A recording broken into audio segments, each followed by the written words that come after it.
और इसी कड़ी में आज दूसरा जो है विकारी शब्दों का टेस्ट होना है, उसको लेकर के मैं आज विकारी शब्द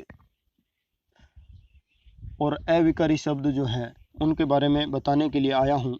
और परिवर्तन के आधार पर शब्द के प्रकार हैं, ये मैं आपको बताऊंगा। तो उससे पहले हमें ये जानकारी ज़रूरी है कि शब्द क्या होता है।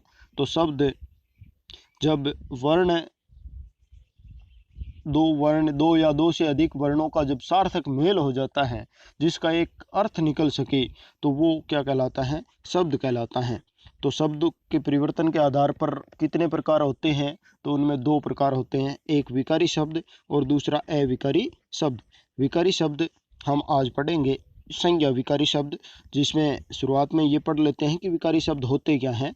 तो वे शब्द जिनमें लिंग वचन कारक काल के आधार पर यानी वाक्य में प्रयोग के बाद अगर लिंग बदल दिया जाए तो संज्ञा सर्वनाम विशेषण और क्रिया इन चारों में परिवर्तन हो जाता है। लिंग वचन कारक काल अगर बदल दिया जाए तो इनमें भी हमें परिवर्तन करना पड़ता है, अतः ये विकारी शब्द कहलाते हैं, यानी इनके आधार पर इनमें परिवर्तन हो जाता है।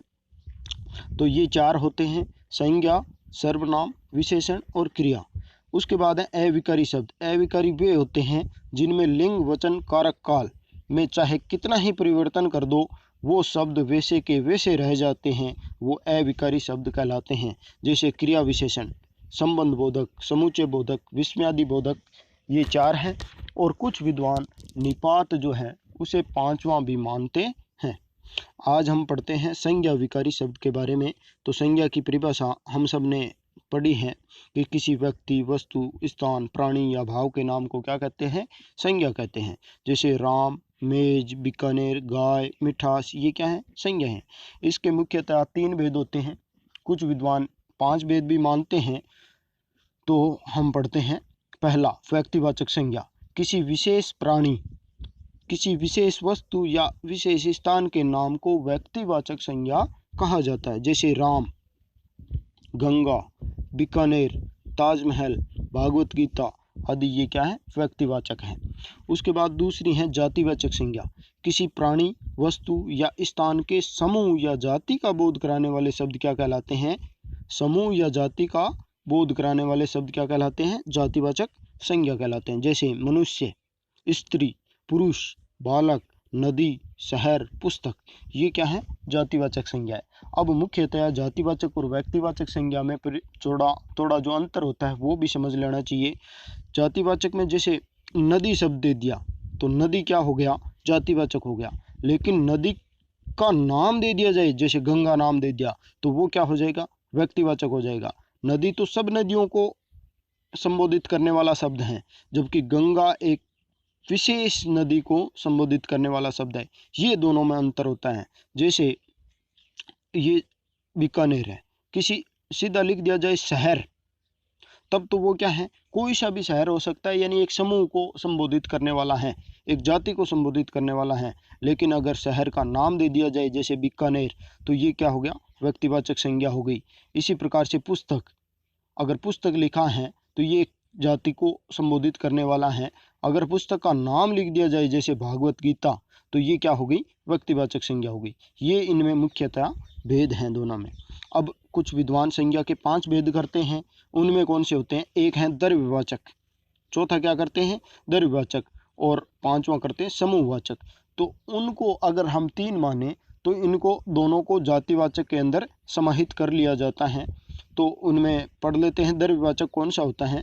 तो किसी धातु या खाने पीने की वस्तुओं के जो नाम होते हैं वो क्या कहलाते हैं? द्रव्यवाचक कहलाते हैं। और इनको हम इस जातिवाचक के अंदर समाहित कर लेते हैं। इसी प्रकार से समूहवाचक हैं। तो समूहवाचक में क्या है? किसी समूह का बोध कराने वाले, किसी एक समूह का बोध जो कराने वाले शब्द होते हैं वो समूहवाचक। जैसे कक्षा, दल, फौज, भीड़, जनता, गुच्छा, ढेर, ये सारे क्या हैं? समूह को संबोधित करने वाले शब्द हैं। तो ये सारे समूहवाचक कहलाते हैं। अगर हम पांच माने तो ये पांच हो गई, और अगर तीन माने तो इन दोनों को हम जातिवाचक के अंदर समाहित कर लेते हैं। उसके बाद आती है भाववाचक संज्ञा। किसी पदार्थ की दशा, गुण या भाव का बोध कराने वाली संज्ञा क्या कहलाती है? भाववाचक कहलाती है। जैसे सर्दी, गर्मी, उन्नति, पढ़ाई, प्रेम, क्रोध, घृणा, मानवता, शैतानी, स्वतंत्रता, प्रतंत्रता, मित्रता, जवानी, बुढ़ापा, बचपन, घबराहट, सुंदरता और मिठास, ये सारे क्या हैं? भाववाचक संज्ञा के उदाहरण हैं।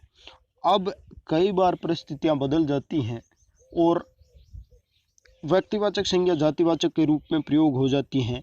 तो वैसी परिस्थितियां कौन सी होती हैं, ये भी हम जान लेते हैं। तो व्यक्तिवाचक, जब कोई व्यक्तिवाचक संज्ञा, यानी संज्ञा कौन सी हो? व्यक्तिवाचक हो, लेकिन वो व्यक्ति विशेष का बोध न करवा करके किसी जाति विशेष यानी किसी के गुणों या दोषों से युक्त अनेक व्यक्तियों का बोध कराते हैं, तब वो क्या कहलाती हैं? जातिवाचक संज्ञा कहलाती है। जैसे मोहन तो बिल्कुल हरिश्चंद्र हैं। अब हरिश्चंद्र नाम का एक सत्यवादी राजा हुआ था, तो उसके गुणों के आधार पर चलने वाले जितने भी लोग हैं उन सब को ये संबोधित करने वाला शब्द बन गया हरिश्चंद्र। अतः यहाँ कौन सी है? जातिवाचक संज्ञा है। ये हरिश्चंद्र व्यक्तिवाचक शब्द है, लेकिन फिर भी इसमें संज्ञा कौन सी होगी? जातिवाचक संज्ञा होगी। ऐसे ही अगला है, इस देश में जयचंदों की कमी नहीं है। जयचंद एक गद्दार राजा था। उसकी गद्दारी को देखते हुए अब जितने भी गद्दार होते हैं उनको जयचंद भी कहा जाता है। तो ये एक व्यक्ति विशेष का बोध न करवा करके जयचंद जैसे गुण धारण करने वाले सब व्यक्तियों के लिए ये संबोधित किया जा सकता है। तो यहाँ कौन सी होगी? जातिवाचक संज्ञा होगी। ये तो थी व्यक्तिवाचक की जातिवाचक के रूप में। अब कई बार क्या होता है, जातिवाचक संज्ञा है, शब्द है, लेकिन वो व्यक्तिवाचक के रूप में प्रयोग हो जाता है। ये वाक्य पर निर्भर करता है। तो ये कौन सी स्थिति है? जब कोई जातिवाचक संज्ञा संपूर्ण जाति का बोध न करवाकर किसी व्यक्ति विशेष का बोध कराती हैं, तब वह व्यक्तिवाचक बन जाती है। जैसे गांधी जी, गांधी जी एक जाति विशेष हैं, एक समूह को संबोधित करने वाला शब्द है, लेकिन यहाँ गांधी जी जो हैं वो मोहनदास करमचंद गांधी के लिए प्रयुक्त हो रहा है, किसी एक व्यक्ति विशेष के लिए प्रयुक्त हो रहा है। तो ये व्यक्तिवाचक संज्ञा है। जैसे नेताजी ने आज़ाद हिंद फौज की स्थापना की, तो यहाँ नेताजी शब्द जो है वो भी सुभाष चंद्र बोस के लिए काम आ रहा है, तो व्यक्ति विशेष के लिए काम आ रहा था। इसमें कौन सी हो जाएगी? व्यक्तिवाचक संज्ञा हो जाएगी। उसके बाद है भाववाचक। कई बार क्या होता है, भाववाचक संज्ञा भी जातिवाचक के रूप में प्रयोग हो जाती है।